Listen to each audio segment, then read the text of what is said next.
Market Musings podcast with Fairbairn and Russell.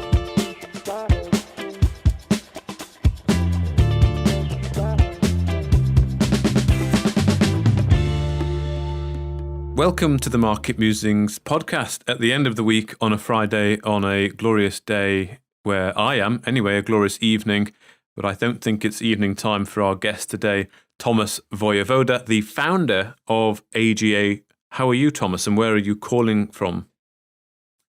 Yes, hi there. I'm doing very well, thank you, and excited to be here.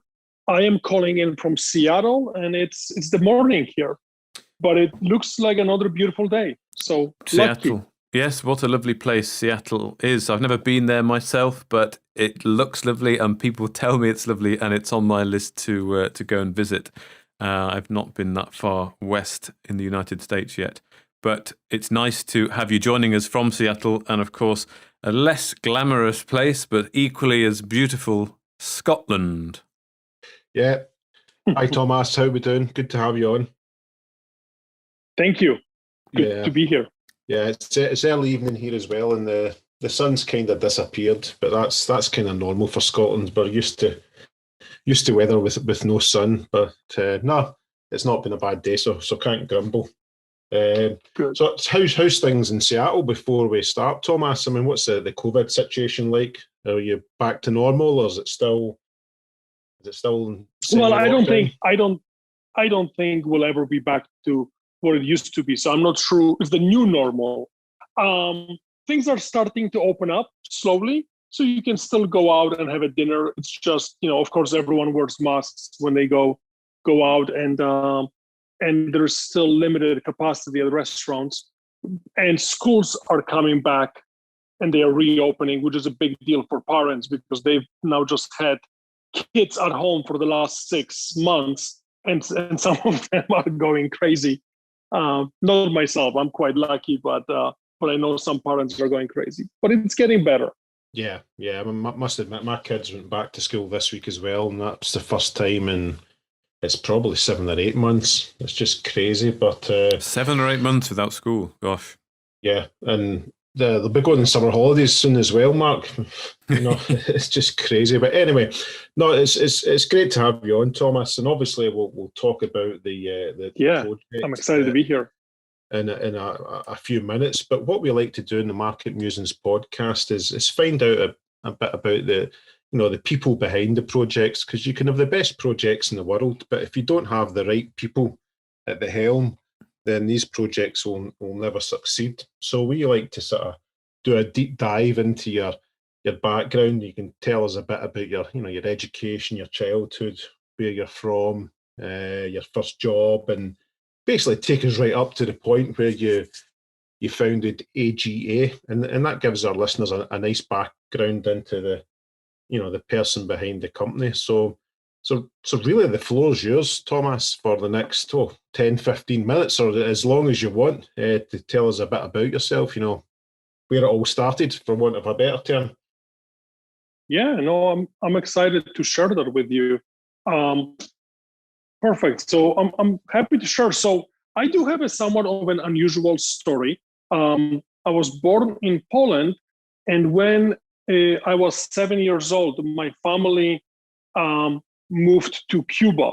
So I lived in Cuba for 5 years as a child. So I got to learn Spanish, which is always good to learn multiple languages. And then after Cuba, at the age of about 12, we moved back to Poland briefly, and then went back to and then moved to United States. So I am more or less an American. I've been here most of my life, but I do have that diverse background of growing up in Cuba and being born in Poland.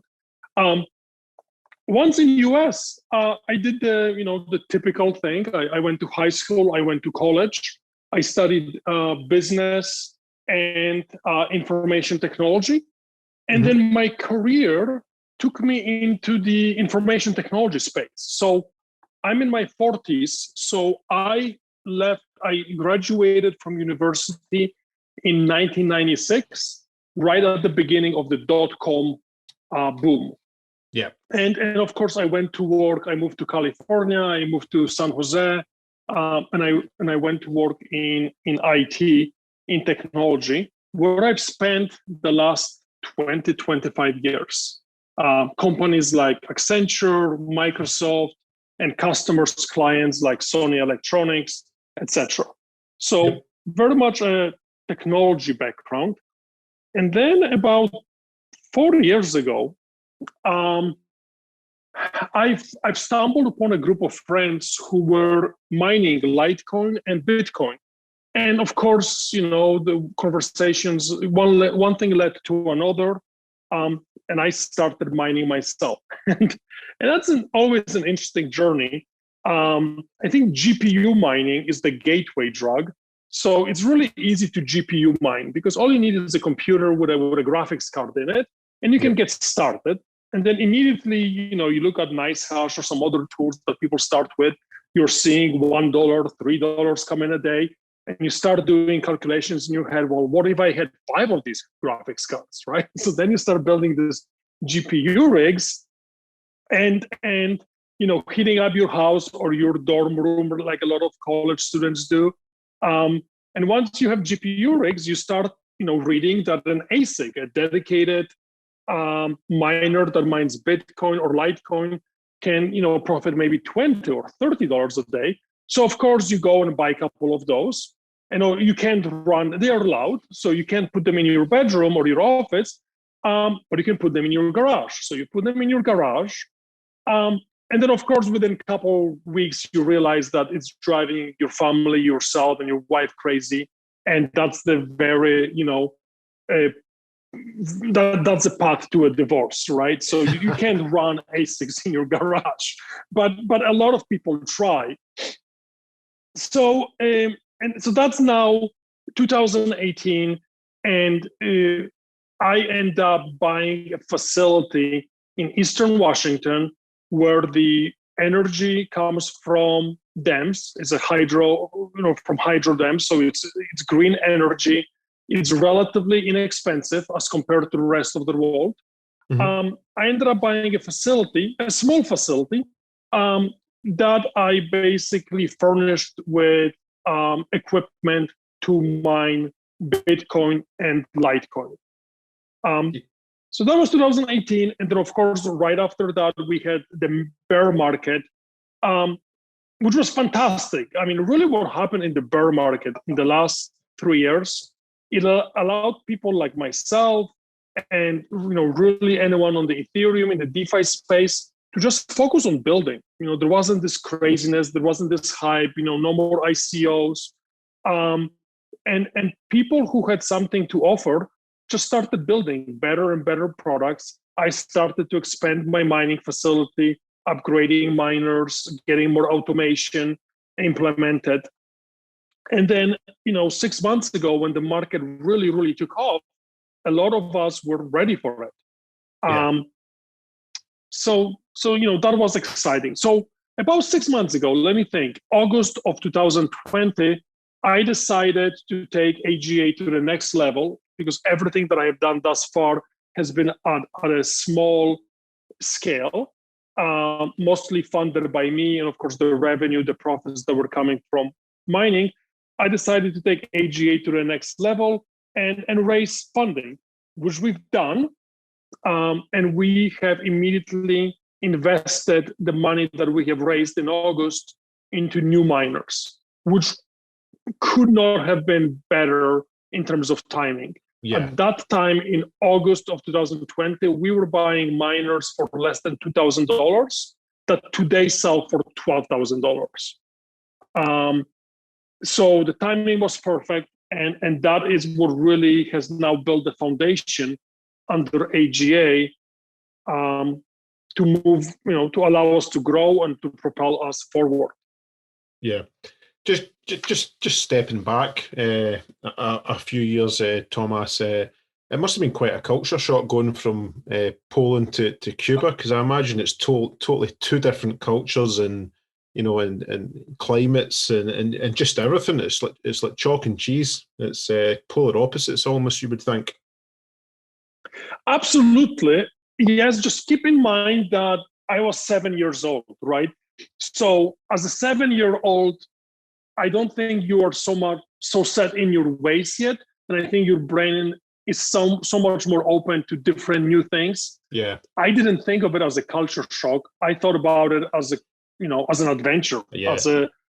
And it's kind of like silly how I think it's silly how quickly kids just get used to things and take things for granted. I mean, going to a beautiful beach with coral reefs and snorkeling every weekend was just kind of like, got boring after a while. While right now we pay thousands of dollars to enjoy a vacation like that. But, I was lucky to have a very fun childhood in a tropical country. Yeah, it definitely, as you say, it sounds like an adventure. I don't know, you've travelled around quite a bit as well yourself, Mark, haven't you, in your life? Yes, yeah, that's right. I've done a fair bit of travelling in the past. Yeah, it's certainly fun to go and see new places. But I wonder, Thomas, if I have a question as I've been reading about crypto and sort of getting involved, and there's this whole sort of thing about alt season, kind of where the alternative coins away from Bitcoin tend to have the moment in the sun or go on a bit of a run. And I just wondered, what's your opinion on that? Is that really a thing? Does it kind of correlate to a certain time frame or a certain action in Bitcoin? Just your thoughts on this sort of concept of alt season. Lived through it in 2017, 18, and I've read about it from the previous years. I think it's somewhat simple and psychological. You have these places where people can onboard to Bitcoin, exchanges. At least in US, many of the places that are easy to onboard to Bitcoin, like PayPal or Robinhood or Binance. Sorry, no, Binance is a little more sophisticated, or Coinbase. There's a number of places where you can connect your bank account and acquire Bitcoin. They only offer a handful of other choices. And psychologically, many early buyers look at Bitcoin at 60,000 and they see something else at $100 or $1, and they just have to double in it. They go, I know it's not Bitcoin, but I can have 1,000 of these things for $1,000, and I can only have a small piece of Bitcoin. I know that my friends told me to buy Bitcoin, and I am, but I will put 10% of whatever I'm investing in these other things. And I think that drives the alt season where we have this speculation. You have people investing savings in Bitcoin and saving for the future, and then they are taking a portion of that and speculating on these other coins simply because they haven't grown in value yet. They are newer and simply because dominated in a smaller amount of money, and it just looks more exciting. So, even though, yeah. So it's a bit. Go on, Kenny. Mark, it's a bit like somebody in America putting their pension fund into NASDAQ stocks, but messing around with pink sheets and OTC with maybe some spare money they've got. It's that kind of but analogy. It's the whole kind of thing of like alt season. It's like it suggests that it's a regular thing that happens. As like a catalyst for something. But I don't know if they just call it that. Or whether I'm not really sure. You read all these things about when Bitcoin has its pullback, that's when people rotate into the altcoins, and there's all these kind of correlations that people try and draw. And I just still trying to feel my way and understand if it's really it's a mad world out there. But no, so I'm just looking on the website, Thomas, and obviously Bitcoin mining is not seen as very environmentally friendly, but I notice you've got a fact on your website that you will be carbon neutral by 2025. That's your plan. Absolutely. So there are a couple of things. I do think that the entire industry needs to look at the carbon footprint of mining.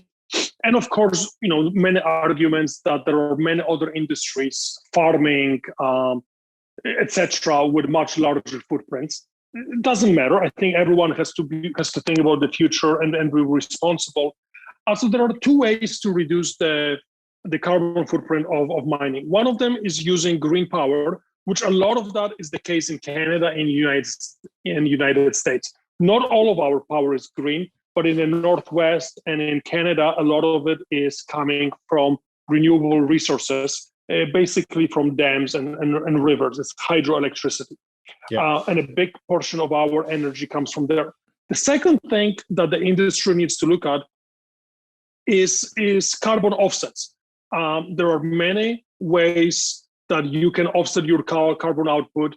You can invest in forests, you can plant trees, but you can basically offset your carbon output. And that is something that AGA absolutely intends to get into as a third business unit that we develop, where we help miners across the world offset their carbon emissions through some kind of a solution on a blockchain. All right, interesting. But AGA just isn't a Bitcoin miner, so there's another side to the business as well, and obviously you're best placed to explain that, Thomas. Can you give us an overview of the DeFi side of things, then, for want of a better term?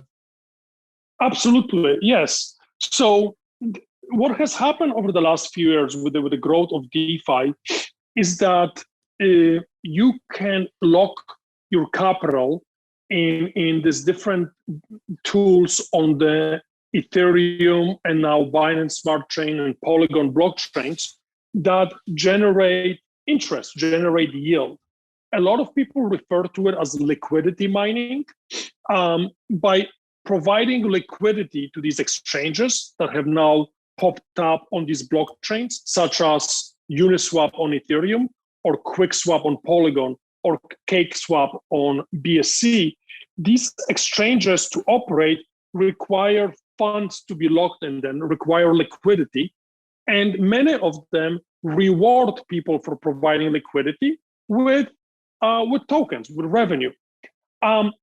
The concept, if you go, to the 1,000-foot level, if you just look back at it, is very similar to mining, where you have upfront investment in miners or in providing liquidity, and then every day, every week, you're generating some sort of a return, some sort of a yield that now you can reinvest in the business, or you can spend it, or you can reinvest it in your community.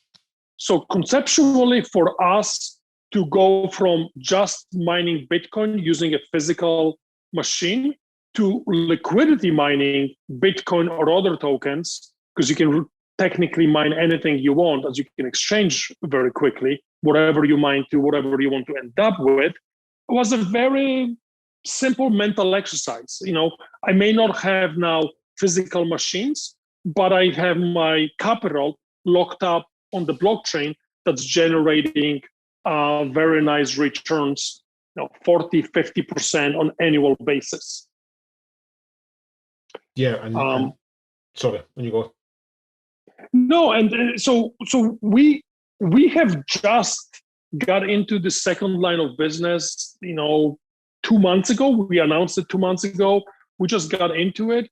And then now, as we forecast our May revenue, we expect for more than a quarter, somewhere between a quarter and a third of our revenue to now come from this new line of business, which is fantastic growth. So now we have Bitcoin mining that remains profitable, even in the bear market, with Bitcoin down to 20,000.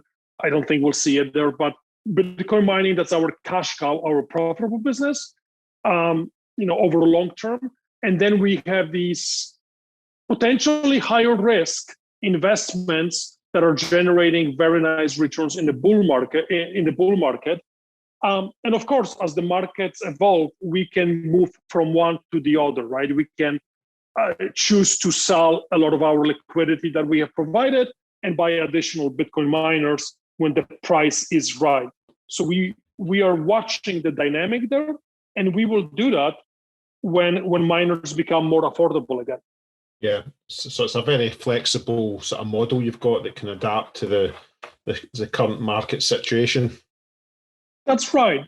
So there are public companies in the mining space. Hut 8, Hive. Those companies are valued at I think Hut 8 is 800 million. Hive, I think it's over $1 billion in valuation. Of course, AGA is 1,000 times less. It's a much smaller company. But these companies have a high focus on Bitcoin mining. What I love what we are doing here is like a next generation of mining. Yes, it's Bitcoin mining, but it's also liquidity mining. And we believe that this is the future of mining that's much more diversified. And of course, liquidity mining is very close to zero carbon, right? Because it's all done on the blockchain. It doesn't require massive amounts of power. Yeah, and obviously the liquidity mining. I mean, I'm in a few programs myself with various tokens, and obviously it allows. I'm not going to say a normal person, but it allows everybody to have a bit of the sort of mining pie, for want of a better term. I mean, how can people get involved with AGA then, from a token point of view? Yeah, absolutely. How can they buy it? Let me just make a comment about when you said that, you are in this liquidity pools and everyone can do that. The reality is, if you step back and think how many steps you had to go through to participate in liquidity mining and how many options you had to review, it's very difficult. It's not that easy. For you as a veteran, it is easy. But I try to explain it to my father, and he's like, no, you know what, forget it. This is too complicated. I'm far from a veteran, Thomas. Every day is a school day from me, but I must admit, a couple of the liquidity pools where, I had somebody on the other end of a phone. It was a step-by-step guide to try and get it done. And there was a few mistakes made along the way. And the gas fees, as you know, in some of these liquidity pools are just horrific. So it's not for everybody, and a lot of people just won't do it because to do a transaction, it costs them $60 just as a fee, and you might need to do that twice or even 3 times, to get into the liquidity pool. So there's definitely improvements that can be made, but obviously your token offers access to the multiple programs that you guys are involved in, so it should be easier. That's right. So, the cost to transact on Ethereum is per transaction. So if you are providing liquidity or moving 1,000 pounds or £1 million, the cost is still the same, 30, 40 pounds. So that is why this now becomes prohibitive for a smaller investor that wants to only invest, let's say 500 pounds. Just to invest 500 pounds in a liquidity pool will cost 500 pounds. So there is no point of doing so. But if you're investing 500,000 pounds, the costs are still the same. And then now they are, less than 1%. So that is one of the reasons we at AGA decided to go into this DeFi space, to basically bring a token to a community where they can buy this token and immediately get exposure to Bitcoin mining, immediately get exposure to DeFi on Polygon blockchain, on Ethereum blockchain, and on BSC blockchain, and limit their fees. Now, I don't want to compare it to other investment vehicles because it's all different, right? But there are out there mutual funds, there are out there ETFs that do that in a traditional finance industry. That is all evolving and being built in the decentralized finance industry, in DeFi, where AGA is. But that is what we are building. That is what AGA is about. Just basically to make it very simple for someone to get exposure to this space, an exposure that's hedged and has a lower risk profile than many of these tools, because it's backed by miners that just keep on making money unless something catastrophic happens. Yep. And your tokens are quite easy to buy. Is it available in multiple exchanges and etc.? Yes, we are working on making it even easier. And I think Dogecoin has proven to us that access to being able to buy it is worth a lot. So we are working on it. But the best way to buy AGA today is on either QuickSwap or Uniswap. On Uniswap, you will have to have Ethereum in your wallet. And of course, Ethereum can be purchased on almost any exchange. Would it be Coinbase, Kraken, Binance, etc. Someone who wants to buy AGA will need that on-ramp from their bank account into Ethereum. And every country has different on-ramps, but those are relatively straightforward and multiple. Once they have Ethereum, they have to send it to their mobile wallet, such as MetaMask, and then they can purchase AGA on Uniswap. There is a link on our website how to do that. There are videos, and we have a help desk. There's help at AGA.finance, which we have staffed almost around the clock now, where a human can help you with some of these transactions. Yeah. I was just going to come on to your team there. Yeah, it looks as if you've been a few announcements in the last couple of months that you've been building your team up in the background. Absolutely, yes. We need help, and I am hiring. If anyone that's listening is interested, you can reach out to me at help@aga.finance or just tomasz@aga.finance. We are hiring across the board and globally. It's a global team.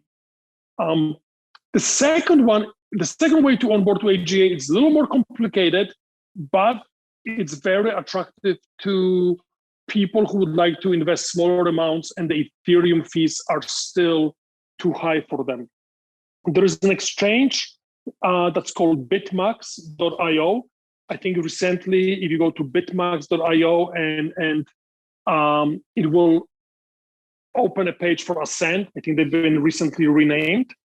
Yep. That exchange would allow you to purchase a USDC or Ethereum or really any token, and then send it to your wallet on the Polygon network. So it runs on top of the Polygon network in addition or instead of the Ethereum network. And the fees on Polygon are genuinely 1,000 times lower. They're almost irrelevant. I think you're paying, like 1,000th of a cent to transact on Polygon network. That is a place where you can,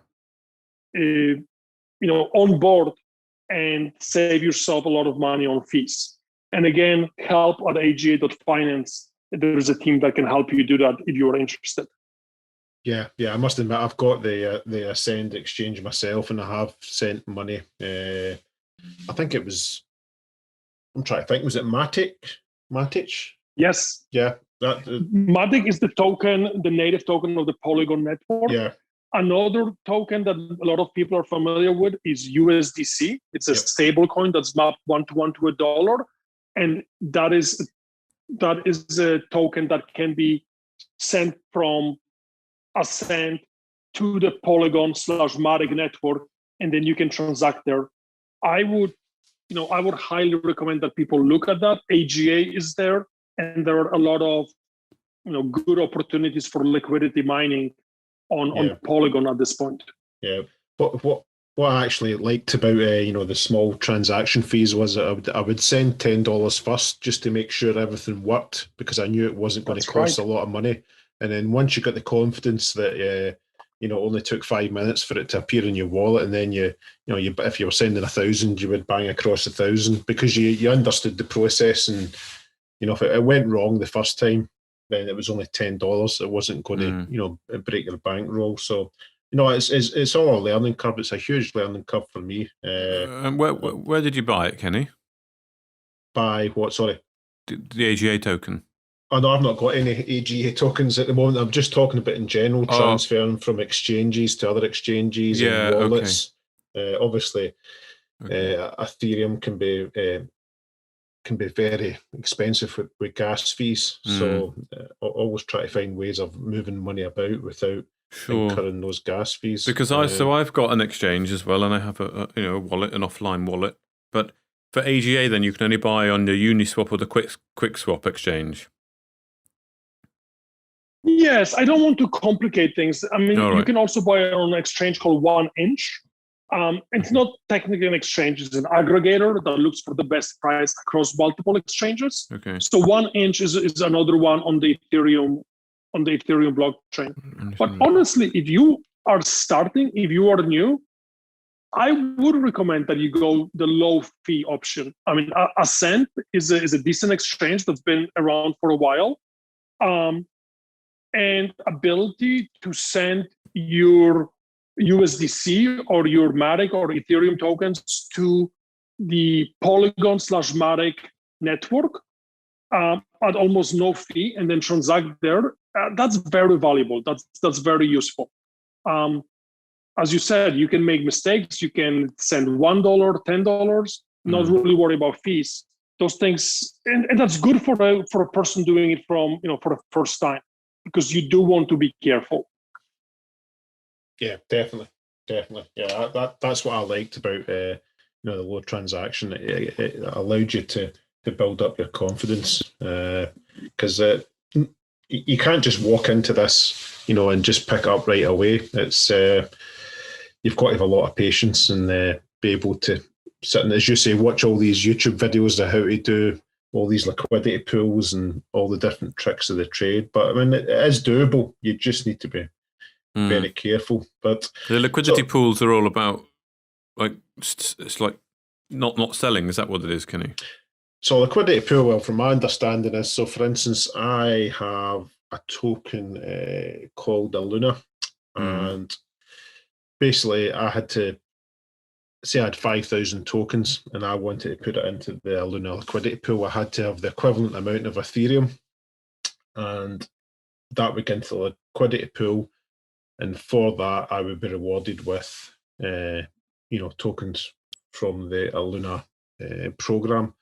So it's kind of hard to explain. Obviously, in a Zoom call, Mark, I would need to show you with sharing the screen, but it just takes a bit of time getting used to it, and you've really got to watch all these YouTubers and all the any help out there before even attempt it yourself, because it's a minefield. But like I say, obviously the AGA guys are trying to make it a lot easier for the normal everyday person to get exposure to all this without having the hassle of doing it. Yeah, I noticed on AGA you talk about the bonus rewards at 30% APY. So is that kind of the similar thing that you are rewarded in tokens? Yeah. Yes, you are rewarded in tokens, but I'm glad you asked, because what we have done, we try to simplify things. One of our mottos is, we know that this is complicated and we are trying to make it easier for everyone. And my parents and my friends are kind of the benchmark. Can they do this without me helping them? So the program that we offer for AGA is, it's basically simpler. All you have to do is, if you hold AGA and then you add it to the liquidity pool, you just leave it there. You don't have to stake it and unstake it and kind of like follow the yields and follow the blockchains. You just leave your liquidity alone. And every month we basically count how much AGA we need to send you. And then at the end of each month, every 4 weeks, we actually go and send that money to you. And we do that on both Ethereum and the Polygon blockchains. This is something that's good for our hodlers, our kind of like savers, where they just simply bought some AGA, put it in the liquidity pool with AGAr, and they just set it and forget it. And 30% APY, or it's approximately 26% APR, because we simply pay 0.5% per week.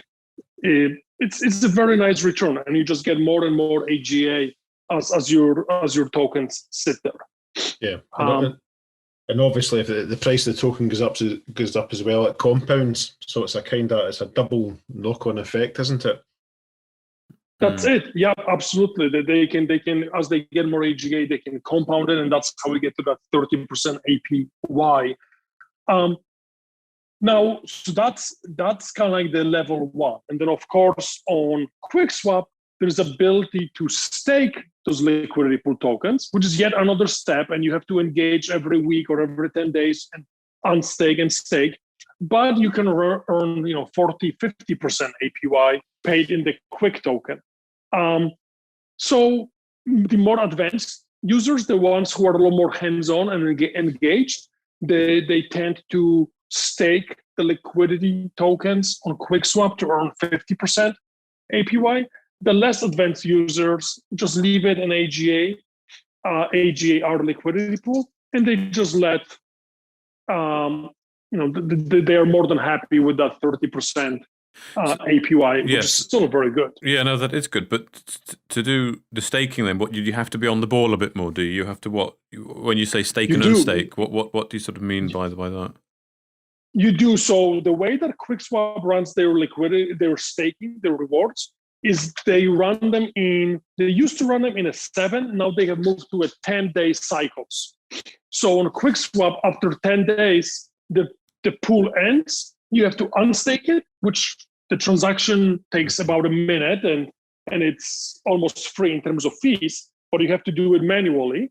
Okay. And then stake it back into the new pool that begins and runs for 10 days. Okay. And the rates which you earn they change every 10 days, and you have options for different pools. So it is an active thing that you need to participate in. Every 10 days you need to look what's out there and decide where do you want to stake your funds. And if you just want to set it and forget it, then you can just leave money in the liquidity pool, and AGA will pay those weekly rewards to you. Okay, I understand. So in order to get involved, then you go to your website. You can either buy on QuickSwap or was it Uniswap? Yeah. Presumably set up an account with these guys, and then. So both of these exchanges are trustless. You do not set up an account with them. Okay. All you do is you have to have your funds in a wallet. The most popular wallet is a wallet called MetaMask. Okay. And that is where you will see most of the YouTube explanation, YouTube videos. MetaMask has competition, other options, but it's become the default. Yeah, I've got MetaMask. I must admit, it's very good, but it's got a few quirks. Like some things only work in the desktop, and they don't like it in the mobile. But I mean, I think they're ironing some of these quirks out. But I must admit, I do like MetaMask. And the MetaMask there, so it's just gone on. It's a crypto wallet, and is the NFTs as well? Can you do through there or not? Yeah, you can buy OpenSea, whatever you want. Okay. Mark. Yeah, and you can store your collectibles on there, whatever your assets. Yep. I would highly recommend that. That people at least install the app. It's of course in the Apple and the Google Store, and as well an extension to Chrome and Firefox browsers. At least install the app on your phone. I feel that the phone is safer. There's one thing that I do want to talk about, especially as we have new community members here, is that to be really careful, who do they trust? There has been and to never let anyone to take control over anyone you don't know, to take control over your phone or PC remotely. A very common scam is, hey, let me help you with your MetaMask wallet. Just let me control your PC so I can see what you are doing. And then basically a person who pretends to be a customer service person is really a thief, not even a hacker, just a thief. You install an application to give them remote control over your PC, and they simply go to MetaMask, they click withdraw, and they send whatever you have in that into their own wallet. And it's game over. They just emptied your MetaMask account. It's basically like giving a stranger access to your computer when you're logged into your bank and saying, hey, can you help me with some transfers? And and they can do that. What's different is that you can always call your bank and say there was a mistake, can you help me reverse these transactions? And they may be able to help you. You cannot reverse anything on the blockchain. Once a mistake is made or money is sent, it's gone forever, and there's no one to call. There's no 1-800 MetaMask or 1-800 Ethereum. just never ever let anyone control your computer remotely, unless it's somebody who like your brother or a trusted friend. And frankly, I would just recommend that you wait, do some research, and learn, as opposed to get frustrated and let somebody else do it. Yeah, and obviously don't lose your seed phrase either, Mark. So when you sign up for MetaMask, you get a 12-word phrase. Yeah. And write it down 100% and keep it safe, because you need that seed phrase if you maybe move to a new laptop or you move to a different phone or something like that. So it's like I say, every day is a school day, but I think the rewards are potentially huge. So it's worth the effort and the time to get your head into the space. I think it's worth the effort looking into it. I mean, I think me and you are both new, aren't we, Kenny, to the space? You're probably slightly more advanced than me. I mean, I do hold Bitcoin. I do hold some altcoins, but I'm sort of sticking more, if you might say, to the mainstream kind of platforms or the more kind of well-known coins.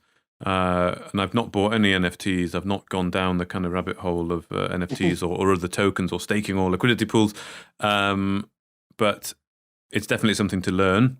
Someone said to me the other day, who is very knowledgeable in this space, that right now we're at we're in the .com era, but we're on the right side of it, which I thought was quite exciting that he said that, because it does suggest that we're at the very start at what's going to be quite an exciting and probably crazy space, but the technology is not going to go away, and you can have a lot of fun in the early days. I think it's more that we're young enough, Mark, well, especially you, Mark, that everybody's going to be using crypto to pay for everything in life, whether they like it or not, going forward.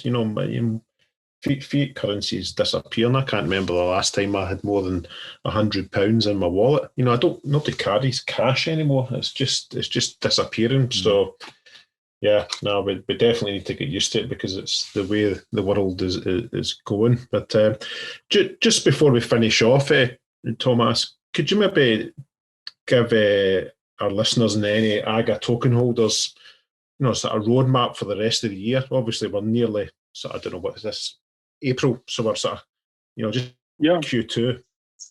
What's going on with AGA this year? Absolutely. So there are a few things that we are absolutely going to do. One of them is we continue to expand our mining operations, adding more miners. In the next couple of weeks, we will add another 50 machines to our portfolio. That is not insignificant. Those are the new generation machines. They should bring online about additional 25% on top of the capacity that we have, mining capacity. So that's good. We will continue to partner with other projects in this space, especially in the DeFi space, to get access to pre-sales, to build out our hedge fund, in quotes, our DeFi business line, the one that allows us to liquidity mine and earn really high returns during the bull market. We believe that the bull market is about to kick in overgear here in the next few weeks. So we are very bullish on that and excited about that. We'll continue to expand the team. And we are very, very aware of the difficulties with onboarding users to AGA. So, one of the things we are working on is direct listing of AGA on an exchange such as Ascend, right? Where you could just go to bitmax.io or the new name Ascend and purchase AGA and let it sit there, potentially even stake and earn returns there. And if you choose to play with DeFi and liquidity mining, you can easily and almost at no fee send it to Polygon, quick swap exchange, and do things there. So that's our direction.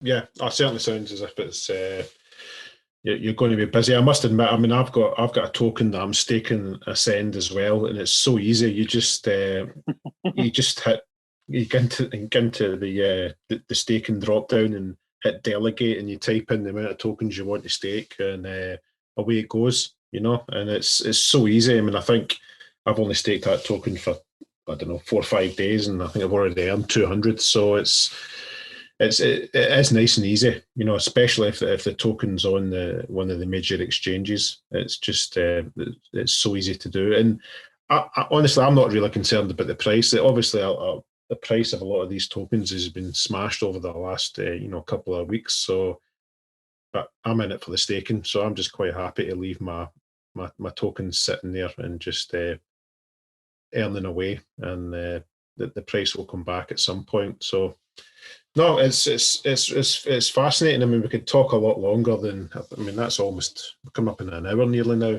It's surprising how time flies in when you get into the guts of a project. But no, we'd definitely like to have you back on again, Thomas, and maybe just give us some updates, or if you're going to listen to that exchange, or if you've expanded your mining capacity, hardware, etc. It'd be interesting to hear your story. Wow. And obviously you've been very, very kind to explain some of the terminology, because obviously myself and Mark are pretty new to this game, and I imagine the vast majority of our listeners are keen to get into this space as well, but they don't really know how to, or they're scared to, because there's so many pitfalls as you explained. But no, excellent. Mark, have you got anything to add? No, I'm all good. It'd be nice to catch up again, though, and you can see if me and Kenny have advanced in our knowledge of this space. And absolutely, yeah. Do you want to give out your website address, Thomas? I mean, we'll do it on the tweet for the podcast, etc. But just be good for you to give out your website, and people can have a look in the meantime. Yeah, absolutely. It's AGA.finance. AGA.finance, very, very simple address. Yep. We continue to improve and then update the website, so you'll be able to find more and more information there. And we are building a human-backed, customer service team that can be reached at help@aga.finance as well. And hopefully we'll have a team that can help you around the world. Excellent. And I would say, do use email and watch out for what happens kind of in the blockchain, Telegram space. Definitely be careful on Telegram. A lot of imposters, people pretending to be somebody else. It's very easy to create an account with the same name and the same picture and pretend to be somebody else. So you will never see me or any of my admins reaching out and saying, let me take control over your PC, or, let me have access to your wallet. Or if it feels shady and it feels uncomfortable, it probably is. Yep. Yeah. Good Just advice. don't do it. Use the email. Email is a bit old school, but in this case, it's reasonably secure. Yep. Yeah. Perfect. All right. Good stuff. Well, we'll let you enjoy the rest of your day in Seattle, Thomas, and we appreciate the time. And it's 9:30 in the morning there. So yeah, you've got plenty of sunshine left in the day for yourself. That's right. My pleasure. No, my pleasure. Yeah. Thank you for having me. Not a problem. Right. Thank you, Thomas. Cheers. Thank you for listening to another podcast from Market Musings with Ben and Russell. Tune in next time.